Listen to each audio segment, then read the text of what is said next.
Each performance we give reflects how we started the study of that piece and really everything that went on in our lives between when we started it and when we play it. And it seems to me that both of you had some unusual things going on before the day that we filmed the Students on Stage recital.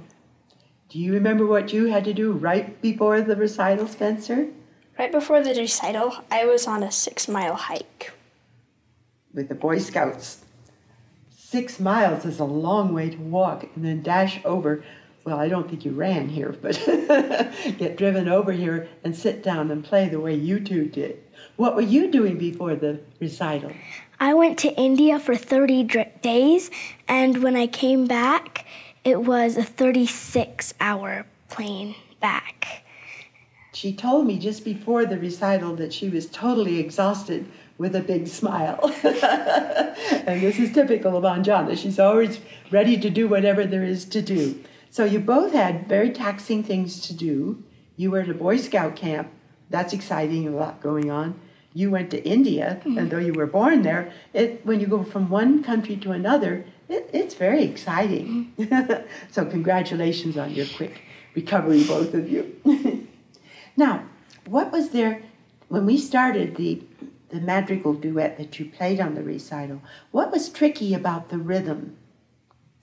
Well, I think we never had the rhythm of a dotted quarter note and an eighth note. We had it many times, but never at the same time. That's right. So your partner might be playing a different rhythm when you had to do that, and that would make your partner think, was I supposed to be doing that now? And so how did we solve that problem, Spencer? With slow, steady practice, one phrase at a time. Yes, and we counted aloud in a special way. And we wanted to demonstrate that because sometimes by making things harder, it suddenly becomes easier to do it the way it has to be, which sounds a little bit strange, but it's true. So let's just tap in a swinging way like this, not a great big swing, but just a nice little swing. 1, 2, 3, 4. 1, 2, 3. Begin. 1, 2, 3, 4. 1, 2, 3, 4. 1, 2, 3, 4. 1, 2, 3, 4. So no wonder we had a little trouble when we were first doing it. We were doing it slower, but even then, that itch to play the same rhythm as your partner would be there. Well, that really solved it, didn't it? You did it perfectly and easily in the program, and that was fine. Now, what is a madrigal? It's when a group of singers stand in a circle and sing to one another without any accompaniment. Well, that would be an exciting way to make music, wouldn't it? Do we usually sing to one another, or do we usually sing to the audience? Audience, that's right. So it's more personal this way, isn't it, when they do that? I think that's a great idea. And many of those very, very old madrigals, I mean, we're talking 500-600 years old melodies, we still use as Christmas carols. Isn't that great? So maybe this Christmas we should stand in a circle and sing to each other when we have our Christmas program, our holiday program. Okay, now is there melody and accompaniment in a madrigal? No, there is not an accompaniment. There is just melodies. Right. And do we all play the same melody at the same time? No. No. How about the duet? Does every hand play the same melody? No. They play different melodies. They play different melodies. Now, how in the world do we make that clear? We usually don't play the notes very legato, so they would be more clear and wouldn't argue with each other. There, that's right, because if we made them legato, it would get all muddly together. Let's imitate that with our voices speaking to each other. I want you to start asking me a question, and you keep talking, and then I'll start to answer your question. I'll keep talking, and you come in and you keep talking. Let's do it, because that's what happens in a madrigal. All right? How was your day? My day has been very exciting because I went and got some chores. Did you eat some breakfast? What did you have for breakfast? Oh, did you have a nice day? Oh, wow. Have you done anything fun today? My goodness. What an icebreaker.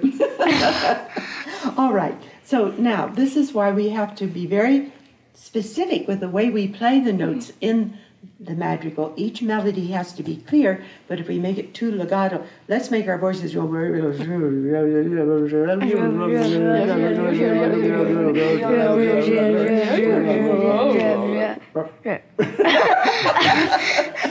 Okay, so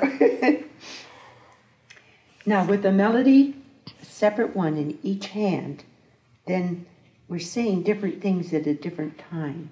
And when we have melody and music, you have to think it as if it were a sentence. What do we call a musical sentence? A phrase. Wow. Okay. Right on. Right on. Very good, sweetheart. And we start this piece in major or minor. The first section starts in major, and it's 2 lines long, and it's really happy and joyous. What happens in the B section? It's minor. It's minor.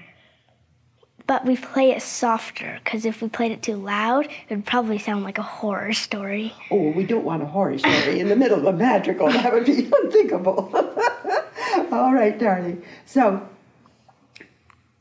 let's think of how the last phrase in madrigal works.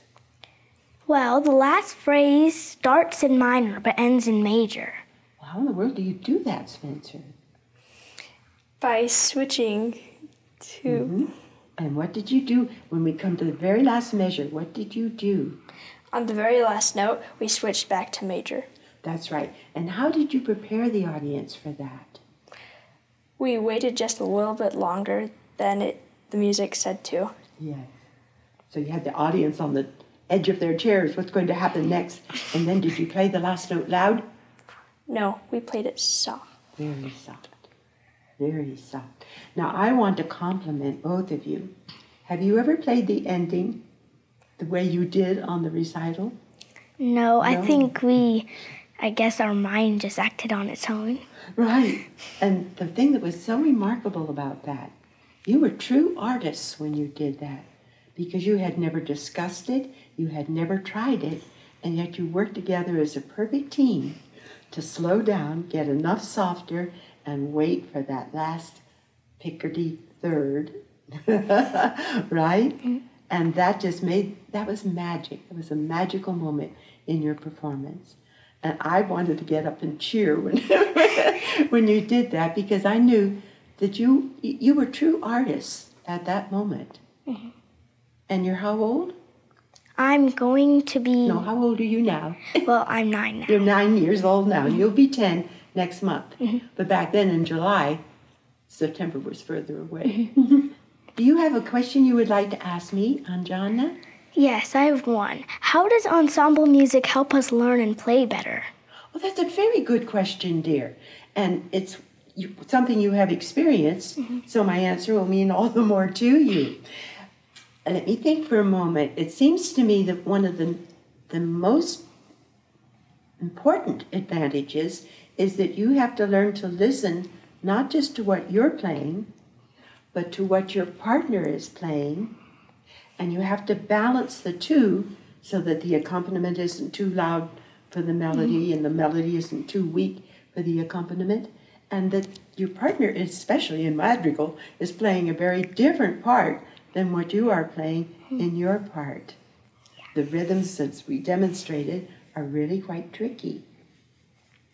So that's one way that it helps. Another way is that when you are practicing your part alone, you have to hear your partner's part at the same time. That develops your musical memory, right? Yeah. And it helps you to think on bi-level thinking. We talk about that a lot. It's so very important.